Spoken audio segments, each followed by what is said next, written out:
Magandang araw mga bata! Ngayong araw na ito ay babasahin ko sa inyo ang isang kwento.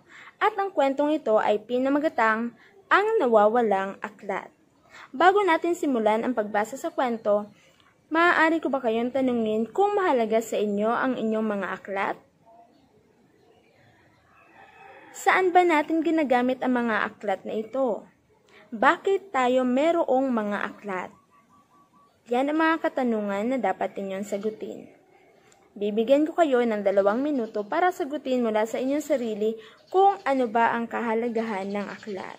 Ito ba ay mahalaga o mahalagang maging bahagi ng buhay ng tao? O maging bahagi ng buhay ng isang mag-aaral?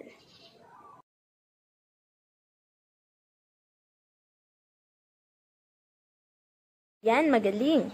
Ang inyong mga sagot ay napakahusay. Ang aklat ay mahalaga sa buhay ng isang tao, lalo na sa buhay ng isang mag-aaral, dahil sa aklat, nagkakaroon tayo ng maraming kaalaman na maaari nating magamit sa ating pang-araw-araw na pamumuhay. Mga kaalaman katulad ng kaalaman tungkol sa mundo, kaalaman tungkol sa mga tao, kaalaman tungkol sa ating paligid at marami pang iba. So bago natin basahin ang kwento, ay alamin muna natin ang mga mahahalagang salita na maaari nating matagpuan sa kwentong ating babasahin. At upang maging malinaw sa atin ang ibig sabihin ng mga ito, nang sa gayon ay mas maunawaan natin ang kahulugan ng mga salitang ito. Handa na ba kayo mga bata? Simulan na natin. Panuto. Piliin at bilugan ang kasing kahulugan ng mga salitang nakasalungguhit sa mga pangungusap. Gawing gabay ang paggamit nito sa pangungusap. So ano ang ibig sabihin ng kasing kahulugan? Pag sinabi natin kasing kahulugan, ito ay mga salita na may parehas ang ibig sabihin. Naintindihan ba mga bata? Magaling! Unang salita. Gagamitin ko muna siya sa pangungusap o maaari niyo siyang basahin dito sa gilid. Una, nakinig si Lian sa mungkahi ni nanay kaya nahanap niya ang nawawalang aklat. Ang salitang may salungguhit ay mungkahi. Mungkahi. Ano ang ibig sabihin o ano ang kasing kahulugan ng mungkahi? Letter A, suhestyon. Letter B, ginawa. O letter C, suliranin.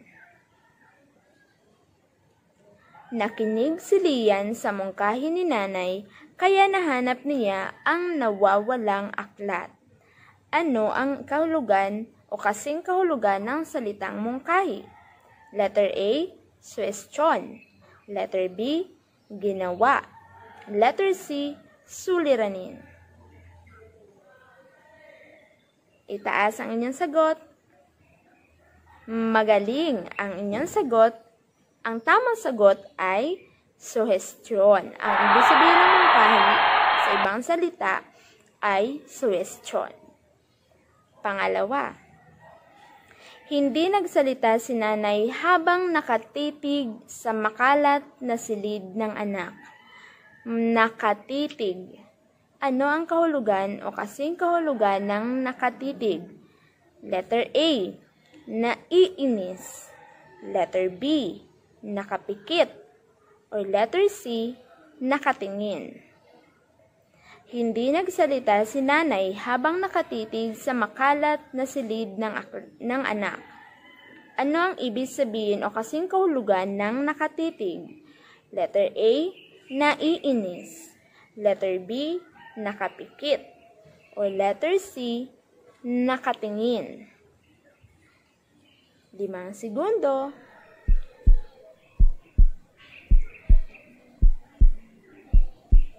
Time's up. Anong ibig sabihin ng nakatitig? Magaling. Letter C, nakatingin. Ang ibig sabihin ng nakatitig ay nakatingin. Magaling mga bata. Okay, pangatlong pangungusap. Masarap tumira sa isang maaliwalas na tahanan. Masarap tumira sa isang maaliwalas na tahanan. Ano ang kasing kahulugan ng maaliwalas? Maaliwalas. Letter A, malinis. Letter B, malaki. Letter C, mamahalin. Masarap tumira sa isang maaliwalas na tahanan. Letter A, malinis. Letter B, malaki. Letter C, mamahalin. 5 segundo.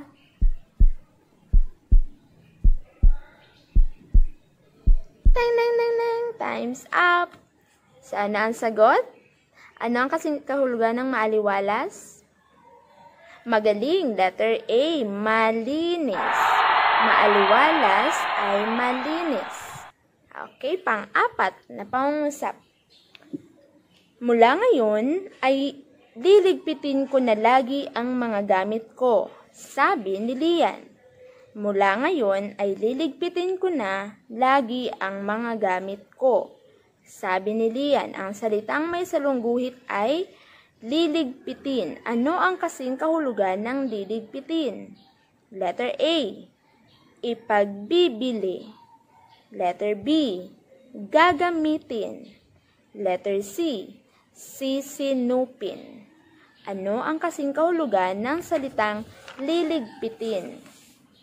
A, ipagbibili.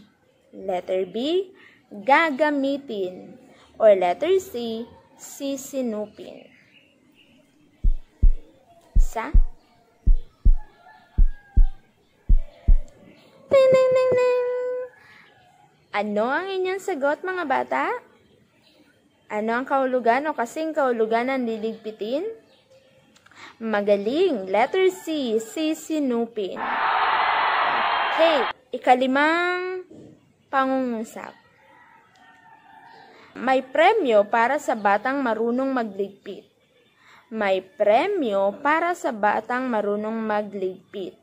Ang may salungguhit ay ang salitang premyo.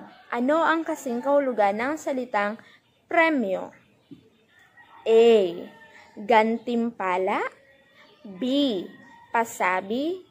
C, parusa. May premyo para sa batang marunong magligpit. Ano ang kasing kahulugan ng salitang premyo? Letter A, gantimpala. Letter B, pasabi. O letter C, parusa. 5 segundo.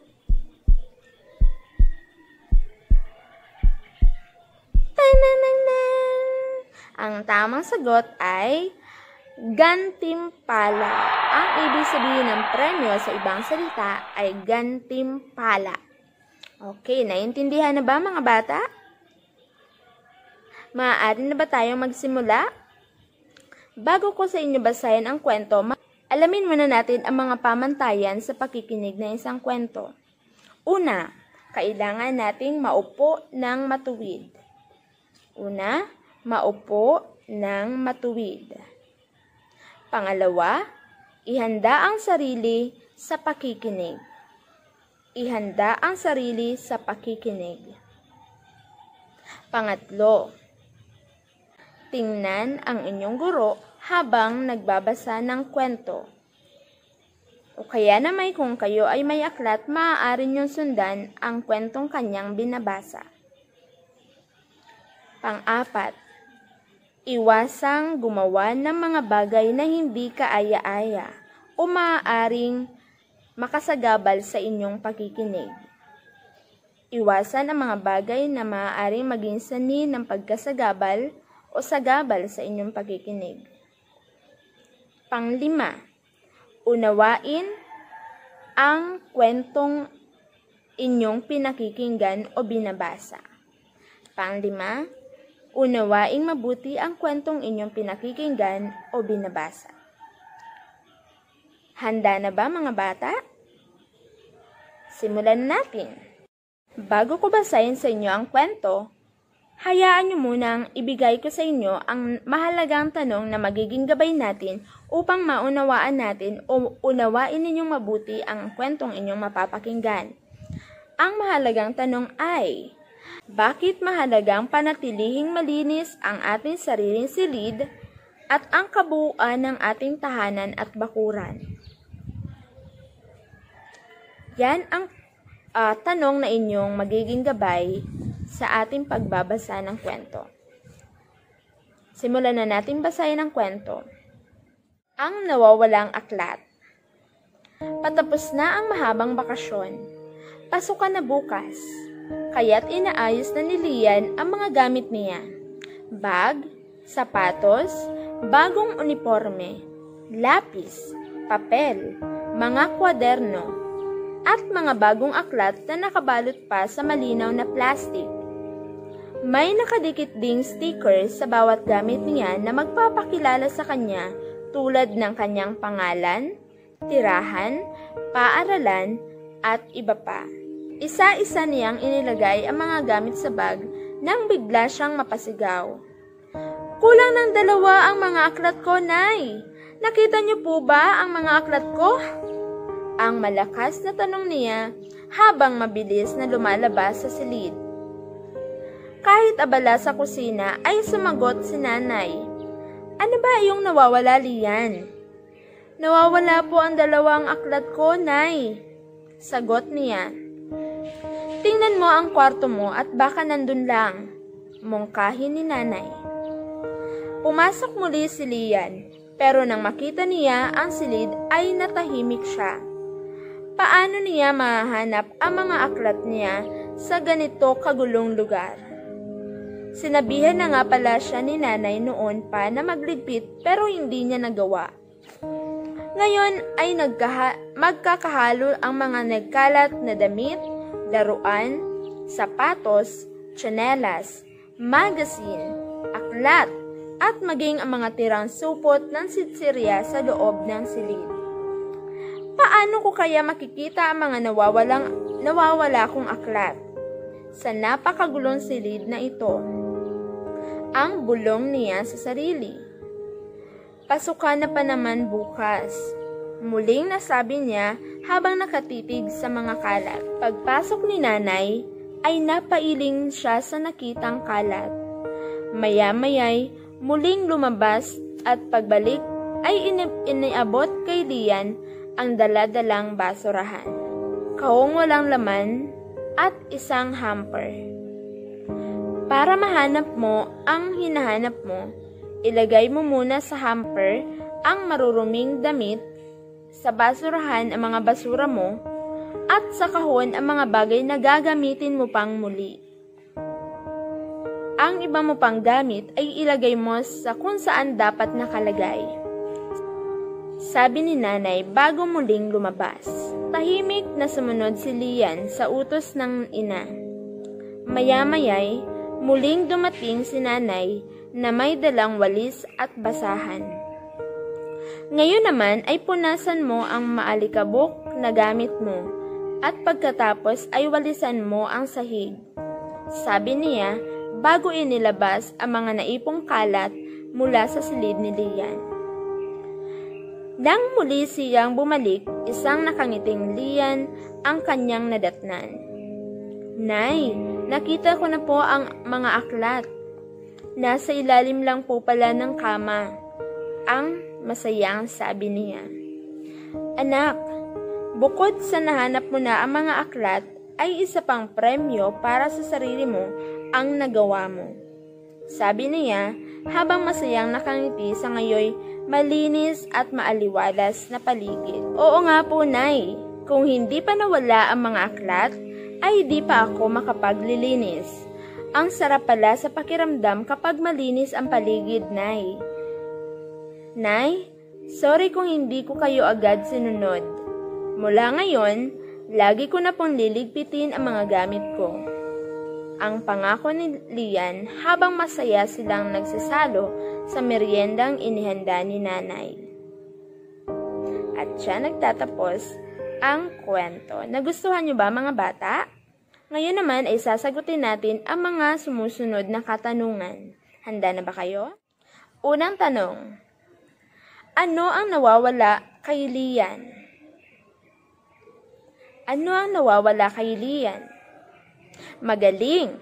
Ang nawawala kay Lian ay ang kanyang aklat. Bakit kailangan niyang mahanap agad ang mga ito? Bakit kailangan niyang mahanap ang mga aklat niya? Magaling! Dahil pasukan na kinabukasan at kailangan niya ang kanyang mga aklat. Sunod. Bakit hindi niya agad nakita ang mga aklat na nasa ilalim lang pala ng kanyang mga kama? Bakit hindi niya agad nakita ang mga aklat na nasa ilalim lang pala ng kanyang kama? Magaling, dahil sa sobrang kalat ng kanyang silid. Kayo, gusto niyo bang maging kagaya ni Lian na napakakalat ng kanyang silid o kwarto? Hindi, dahil magiging katulad din kayo sa kanya kapag madumi ang silid ay hindi niyo mahahanap ang mga bagay na kailangan ninyo. Bakit umabot sa ganoon ang itsura ng kanyang silid? Bakit kaya? Dahil sa napakakalat niyang bata. Hindi niya inaayos o inilalagay o ibinabalik sa tamang lalagyan ang mga gamit na kanyang ginamit. Okay. Kung walang ibang naglilinis sa iyong silid, aabot kaya sa kagaya ng itsura ng kwarto ni Lian ang inyong kwarto o ang inyong silid? Kung ang sagot ay opo, bakit? Opo dahil ikaw ay tamad o hindi marunong maglinis ng inyong sariling silid. Kung hindi naman po, ang inyong sagot ay maaaring ikaw ay mahusay or ikaw ay masinop sa iyong mga gamit na pagkatapos ninyong gamitin ay inilalagay niyo ito sa tamang lalagyan. Magaling. Ano-ano ang mga ginawa ni Lian para mahanap ang mga aklat na inakala niyang nawawala?